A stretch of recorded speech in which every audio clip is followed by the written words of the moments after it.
This is an environmental fly-through video of some of the other spaces in the world of Amalur throughout the course of Reckoning. Now, this is by no means all our environments. It's really only a tiny portion of them, but hopefully it'll give you a sense of the breadth and scale and variety that you'll find in the world. It's important for you to know that this is not cinematic. This is all, well, it's cinematic in the sense that it's video, but it's all captured directly from the game in our most recent build. These are all places you can visit, explore, quest, and kill things in the world of Reckoning.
Enjoyed this first look at Reckoning, and here we're going to open the floor in just a second for some Q&A.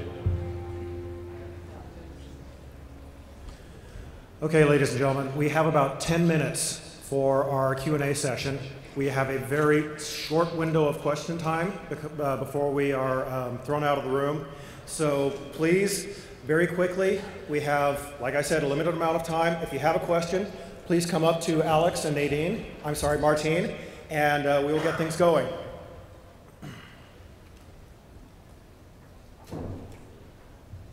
Hey, I'm Brad, and I have a very quick and specific question. I have a bit of an aqua fetish. Is there swimming or underwater swimming in this game at all? Maybe. There we go. Yeah, I can answer that. Swimming, yes. Underwater swimming, no. Although we do have dive points where you can go down and find loot. Thank you.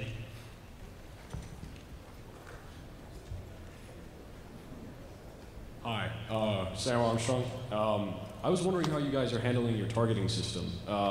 It seemed to be almost automatic, but is there a button press for it? No, it's a soft lock system. You basically stick in the direction you want to fight, and if you're not sticking, it uses spacing, but it keeps your target for you. Thank you. Hi, Tim Brown. Okay. Is there a difficulty slider? Yeah, it's not an actual slider with lots of granularity. It's modes, but yeah. Okay, cool. Greg Karen, of the major classes, how many individual destinies or the ranges by the end of the game do you expect? I'm not sure if I'm allowed to say that yet. PR people, maybe? A lot. There we go. Thank you. That works. That's accurate. My name's James. Are you guys planning to incorporate a morality system at all? We don't do systemic morality in Reckoning. We have a lot of moral choices to be made for the player, but we don't have like a good evil meter or anything like that. Instead, every choice you make, whether it's moral or not, is handled on sort of a case-by-case basis. So if you do something that pisses somebody off, you might have to pay for that later. But it's not that someone else is going to know that you are 5 points evil because you did that or anything like that. Thanks. Yeah. Hey, my name's Justin. I was just curious, and I'm not sure if you can talk about it, but where this takes place on the timeline versus the MMO project that you're working on. And also, it's my understanding that this was under development by Big Huge before the acquisition of 38. How did that affect the development of this game from the direction that it was already taking? All right, so two-part question there. The first part, we are set 2,000 years before the time of Copernicus. So it's a different age, and you'll hear a lot more about that as we get to start talking about Copernicus more in the future. As far as the other question goes, yeah, Big Huge was working on an RPG. So, and this was 2 years ago. We established the base tech, the tools, a lot of the things we're using to build Reckoning now over that time. So we got a really pretty handy head start. As far as the fiction of the world, the art style, everything you're actually seeing, all of that started fresh when we were acquired by 38 Studios. We crafted a brand new story in that 10,000-year history. Everything you see from the creatures around you to the story elements and the quests, it's all brand new since the acquisition. Awesome. Thank you, guys. Hello, my name is Stroll. First, I have two things. First thing, multiplayer. Any direction with that? The direction is no. Okay, no, that's good. Second, I saw you were fighting with the mage. Now, I wasn't sure, when he's running low on mana, was there any sort of redirection of projectile? Like if someone was like shooting you, and you could sort of take that back and throw it back at them, or?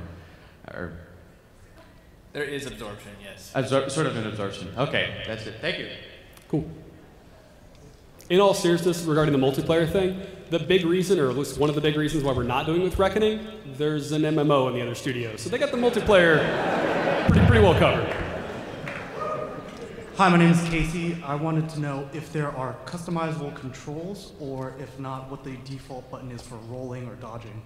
So we're still experimenting with that. It's possible we'll do different controller maps. At least on the console, we're not planning for like a remap every button level of thing. If we do anything like that, it'll be just like changing presets. Currently, roll or teleport is on the B button on the Xbox controller. Thank you. Hey, I'm Josh.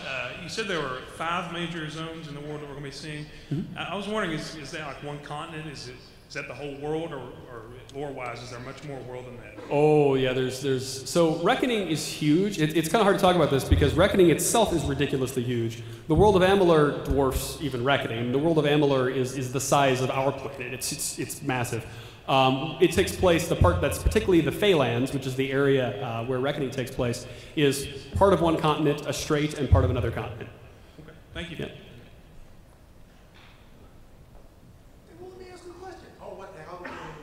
I just wanted to quickly ask, to what extent will the reception of this game have any effect on how you design or think about the subsequent MMO? How are the two going to feed together? Well, we expect this game to kick ass first.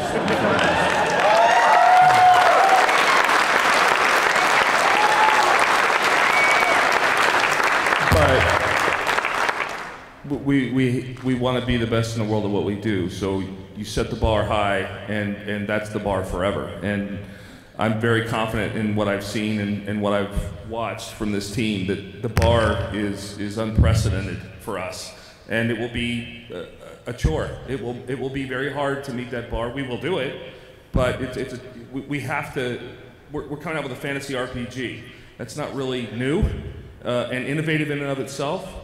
So we have to separate ourselves from the rest of the world, and we do that. I think we've done that through the gameplay experience, the lore, the story.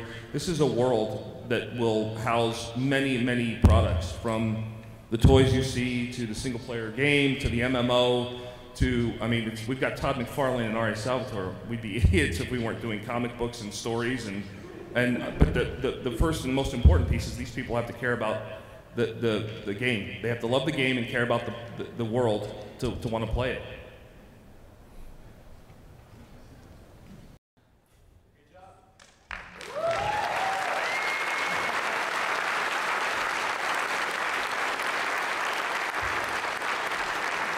Once again, everybody, thank you.